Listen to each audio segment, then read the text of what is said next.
entorno cercano al presidente de la República. Carlos de Tomaso, bienvenido. Le saluda César García desde Quito, Ecuador. Buenos días, buenas tardes, César. Un gusto estar con ustedes. Bien, bueno, el presidente la semana anterior tuvo una entrevista con otro medio digital, Plan B, en el cual señalaba y decía que él confía en su cuñado y que se trata de una persona intachable. Más ahora se pronuncia desde Davos rápidamente tras la difusión de unos nuevos audios en los cuales se escucha al funcionario Hernán Luque, quien había estado de frente de la ENCO durante su administración, porque se le escucharía aparentemente en este audio a Luque señalar que él aceptaría $150.000 mensuales como una compensación para ciertas situaciones irregulares.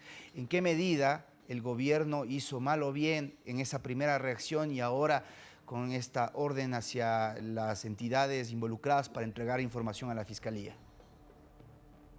Bueno, creo que hay que ir viendo los hechos de manera cronológica, ¿no? La semana pasada inició, vamos a decir, esta denuncia del portal digital La Posta con una publicación de un gráfico, de una estructura, con nombres, etcétera, que molestó al gobierno. El gobierno no actuó de manera inmediata, yo diría que demoró una reacción inmediata. Fue la Asamblea la que tomó algún tipo de reacción citando a los mencionados en esos primeros audios para luego terminar, luego de que la Fiscalía abrió una indagación, el gobierno hizo un primer pronunciamiento con un boletín diciendo que ha ordenado pues al subsecretario de corrupción o anticorrupción investigar y que dará todas las facilidades. Y por otro lado, pues acudió Iván Correa y Francisco Jiménez a la Asamblea Nacional, a la Comisión de Justicia, donde fueron y dieron la cara y expusieron esto. Una contradicción ahí, entre paréntesis, el gobierno venía sosteniendo que el secretario anticorrupción no le corresponde investigar nada, sino solamente dictar políticas. Sin embargo, pues se le encargó a este funcionario que se ha paseado por todos los medios diciendo que a él no le corresponde investigar nada, pues ahora le investigan. El día de hoy, pues, se publican nuevos audios, unos audios desde mi óptica más graves, en donde ya se habla alguien que ejerció un cargo público en ese gobierno de dineros con otra persona que no ha pertenecido al gobierno, pero se nota que está actuando por ahí y ha terminado en un segundo pronunciamiento del presidente que ustedes los deben tener, lo hizo por escrito, le ha mandado un video en el que el presidente dice que apenas conoció de este video nuevo, de este audio, ha ratificado a la fiscalía que va a aperturar toda la información que pueda y ha pedido a la policía que ubique, porque no puede dictar órdenes de prisión, ubique a estos dos ciudadanos que aparecen en los audios, de tal forma de estar prevenido a que si hay una medida de prohibición de salir del país, entiendo yo, pues ya la policía esté sobre la marcha de dónde está la ubicación de ellos, sin mencionar pues a ninguna otra persona. La reacción de hoy me parece un poco más rápida, sin duda, la del primer audio, pero bueno, esta denuncia que fue minimizada, que incluso se tildó de poco seria a este medio, pues va tomando volumen a medida que se va presentando la información. El medio digital ha decidido ir aflojando la información por partes y por eso pues había que guardar prudencia a esperar todas las partes y que entiendo que todavía no se ha presentado toda la información. Ahora, Carlos, obviamente hay entidades que se encargan de los procesos de investigación en la Administración de Justicia. El gobierno no es el encargado, como tú mencionas, pero tomando en cuenta uno de los principios éticos que el presidente ha propagado, que es justamente cero tolerancia a la corrupción, ¿tú consideras un error político la semana anterior haber puesto prácticamente las manos al fuego en este caso? Más bien, ¿por qué no dejar que se comience a investigar y que, como lo ha dicho el día de hoy, caiga quien caiga, sea sometido a la justicia? A ver, yo creo que yo le creo al presidente cuando él habla de cero tolerancia a la corrupción y que en su gobierno no se va a tolerar la corrupción. pero es imposible afirmar que no exista porque estamos hablando de cientos de funcionarios en todo tipo de entidades. Ujú. Creo que él debe personalizar esa declaración en él, en su equipo más cercano, diciendo que mientras ellos administren el Estado, jamás tolerarán ningún acto y en caso de que se dé, porque casi es imposible que no se dé, pues tomarán todas las medidas y presentarán las denuncias y colaborarán.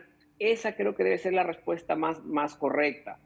En el caso, pues yo he sido muy crítico de esa subsecretaría de corrupción, ¿no? Incluso tuve un acalorado debate el otro día en una radio, porque ¿de qué sirve una secretaría de corrupción que no puede investigar? Yo no pido que sancione, no, pido que investigue y denuncie. Y en este caso era una de las empresas donde ya el propio secretario anticorrupción había dicho que era una de las que prendía alarmas donde se pueden hacer negocios. Aparentemente pues hay falsificación de documentos para adjudicar contratos, comisiones. Pues bien, ya hoy en día esto está en manos de la fiscalía y lo que le corresponde al gobierno no es investigar nada, es colaborar de inmediato con toda la información que pida la fiscalía para poder investigar hasta dónde avanzó, y si es que avanzó, y si es que se dio, y si se concretaron estos actos que han sido denunciados por el medio digital. Porque en una democracia todos tienen espacio. Hay espacio para la honra, el buen nombre, el derecho a la presunción de inocencia. Hay espacio para la investigación periodística y el respeto a la libertad de información y de expresión. Y hay espacio para que las autoridades investiguen. Todos tienen un espacio en esta democracia. Carlos, ¿y qué pasa con la fiscalía? Con la celeridad con la que debe actuar, porque hasta el momento, de manera extraoficial, se conoce, o es un secreto a voces, que tres de los principales involucrados, en este caso el informante Leonardo Cortázar, que fue el que conversó con el periodista Anderson Boscan para brindar esta información, que fue el inicio de esta investigación, ya no se encuentra dentro del país. Lo propio con Hernán Luque, el anterior gerente con cargo de ministro de la ENCO, y tampoco Rubén Chierres, este supuesto operador político empresario guayaquileño. Es decir, estas tres personas ya no están acá en el Ecuador. Y en ese sentido, la Fiscalía ha actuado como debería en este caso, que ya se lo viene ventilando desde hace algunas semanas. Pero no se lo viene ventilando hace algunas semanas. La denuncia fue el lunes pasado. Ya el lunes pasado entiendo que los señores no estaban en el país desde diciembre.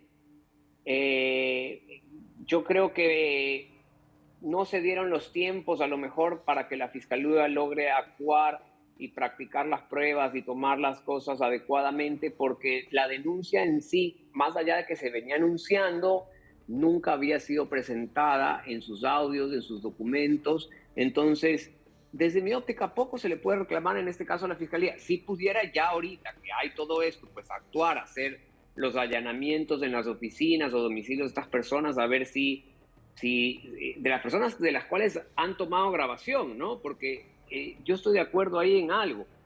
Hay personas que hablan entre ellas y pueden incluso mencionar a terceros, pero mientras no aparezca nada concreto de ese tercero, pues me parece que a quienes hay que investigar es a quienes se escuchan esos audios para determinar hasta dónde llegó su participación y quién más está. Entonces, me parece que la Fiscalía sí tiene esta, vamos a decirlo hoy en día, esta papa caliente, hoy tiene que investigar, tiene que tomar todas las medidas con las facultades que tiene, con la autonomía que debe tener, y el gobierno tiene que dar las facilidades para que puedan acceder a toda la información. Ahora, en esta semana, como tú bien lo dices, se hizo público, pero la labor de la Fiscalía, me imagino, será constantemente estar investigando este tipo de casos, porque si no, la corrupción, que es uno de los temas que más sigue postergando a nuestros países, continuará campeando y la sociedad de alguna forma se siente impotente al saber que siempre se repite el mismo episodio. Hay funcionarios que incurren en este tipo de accionares y finalmente terminan impunes porque se van del país. Pero no solamente nos fijemos en la fiscalía, a mí me ha llamado la atención el silencio de la Contraloría, porque recordemos que finalmente estamos hablando de adjudicación de contratos, también está el CERCOP. ¿no? Todas esas instituciones participan en la adjudicación, en el proceso, en los procesos contractuales, vamos a decirlo así, y la Contraloría tiene todas las potestades para ir a fiscalizar los recursos públicos que se hayan hecho. Entonces, la Contraloría debió haber ya iniciado de oficio un examen especial, que esa es lo que corresponde en derecho, iniciar un Ujú. examen especial de control de todas las adjudicaciones de esos contratos que han sido denunciados. El CERCOP también pudiera hacer lo propio, verificar la legalidad del proceso de contratación y luego, pues, también de arrancar por ahí el inicio de procesamientos por esas infracciones. Entonces, para eso están y deben estar los órganos de control, pero como hemos visto, vivimos en una crisis de institucionalidad donde no tenemos Consejo de Participación Ciudadana, no tenemos Consejo de la Judicatura, no tenemos Contralor Definitivo. Bueno, ese es el Ecuador que vivimos. ¿Y qué pasa Yo en el creo, caso, Carlos, uh, de Danilo Carrera? Basado en una noticia criminis, ¿se podría la Fiscalía tomar ciertas decisiones alrededor del cuñado del presidente, a quien se le ha visto también participar en delegaciones oficiales, por ejemplo, en el último viaje hacia los Estados Unidos, para poder conocer técnicamente lo que se puede y no hacer, entendiendo que hay una presunción de inocencia, que es la premisa máxima con la cual se debe partir? el presidente y el gobierno a través de Iván Correa han aclarado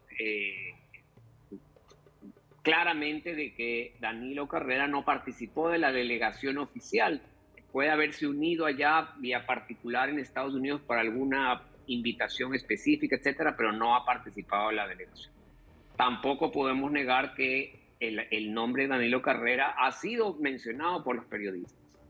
Por ahora, como esto es una saga, vamos a decirlo así, por ahora no hay que yo haya visto al menos ninguna grabación ni prueba directa contra él, más allá de que lo sale mencionado. Creo que al menos, pues evidentemente la fiscalía lo va a llamar a rendir una versión. Él no está sujeto al control de la Asamblea Nacional, pues, pero sí de la fiscalía. La fiscalía probablemente, como ha sido mencionado, si bien no hay grabaciones de él, etcétera, pues lo más lógico es que lo llame y a su vez lo más lógico para Danilo Carrera es prestar toda la colaboración para efectos de que pueda él ejercer su derecho a la defensa, ejercer el derecho al buen nombre y poder terminar y que termine la investigación probando su inocencia. Creo que le va a hacer bien al gobierno, le va a hacer bien al presidente, le va a hacer bien al propio Danilo Carrera, pues que pueda ejercer ese derecho.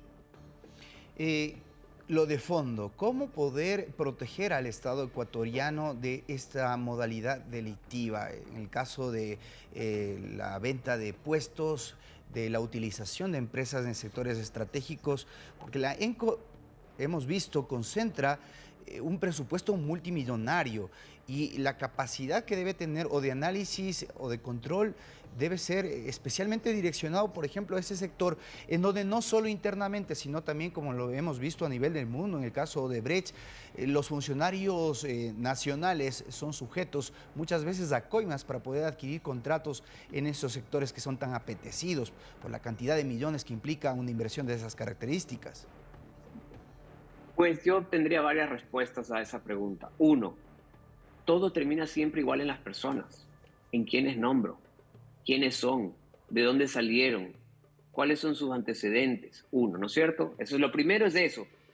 Hagas lo que hagas, siempre va a terminar en un punto que es a quién pongas, a quién nombras. Número dos, pues la UAF investiga medio mundo, pero la UAF tiene que investigar pues a los funcionarios de los cargos de más alto riesgo para ver sus movimientos, los de su esposa, sus gastos afuera, de dónde vienen sus ingresos, o sea, una investigación lógica para ir mirando pues si hay alguna cosa rara, algún movimiento raro.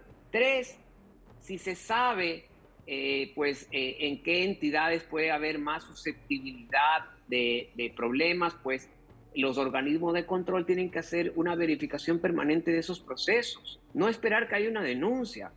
Esa Secretaría Anticorrupción, señor Verde Soto, yo la eliminaría de inmediato, no sirve para nada.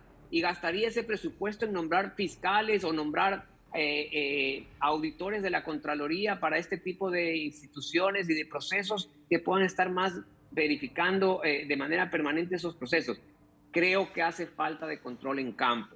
Creo que las áreas están identificadas. Usted y yo, que no somos parte del Estado, sabemos dónde puede haber problemas. Pues no hay que ser muy genio para saber a dónde mandaríamos. Si tenemos 10 auditores, ¿a dónde los mandamos? ¿No es cierto? Los mandaríamos a Petroecuador, a esta CNE, a IES, a todos estos donde sabemos que siempre hay problemas. No hay que ser muy erudito. Claro, lo que pasa es que aparentemente el Estado no sabe esto que nosotros sabemos y ese es el problema. Vamos a continuar. Yo creo que sí, mire, yo creo que saben, pero también creo a veces que tienen exceso de confianza en la buena fe de a quienes han nombrado. Y uno tiene que ser en el sector público al contrario, tiene que, sea quien sea que esté, pensar mal y nadie honesto se molesta porque le hagas auditorías. Claro, ¿No es Carlos, cierto? y recordando, por supuesto, y al finalizar, que Leonardo Cortázar ha sido un funcionario que según esta propia investigación no es que viene de este gobierno, viene ya durante 2 administraciones anteriores haciendo de las suyas. No es el único. Así es. No es el único. Y por ahí pudieran empezar. No es el único que viene de administraciones anteriores. Muy bien, Carlos de Tomaso, abogado constitucionalista, con quien hemos analizado este polémico caso que por el momento ya toma una reacción muy importante por parte del presidente de los ecuatorianos, que es entregar la información y localizar al menos a estas 2 personas que han sido mencionadas como parte de este esquema presentado por el medio digital. Muchas gracias, Carlos. Buenas tardes. Un gusto.